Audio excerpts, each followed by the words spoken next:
2 ദിവസങ്ങളിലായി നടന്ന പെരുമ്പടപ്പ്, നൂണക്കടവ്, ചന്ദനക്കുടം നേർച്ചയാഘോഷം സമാപിച്ചു. ഞായർ, തിങ്കൾ ദിവസങ്ങളിലായിരുന്നു ആഘോഷം. ഞായറാഴ്ച വൈകിട്ട് 4:30-ന് തവളക്കുന്ന് പ്രദേശത്ത് നിന്ന് അറബന, ദഫ്മുട്ട്, മുട്ടുംവിളി, കോൽക്കളി എന്നിവയുടെ അകമ്പടിയോടെ നടത്തിയ താബൂത്ത് കാഴ്ച 5 മണിയോടെ പള്ളിയിൽ എത്തുകയും കൊടിയേറ്റം നടത്തുകയും ചെയ്തു.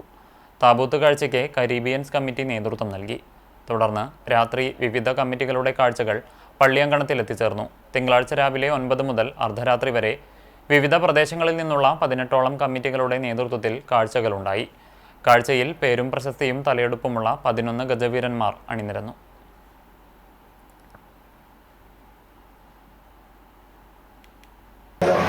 വർത്തമാനകാല സാഹചര്യത്തിൽ അടയാളപ്പെടുത്തുന്ന ഒരു വലിയ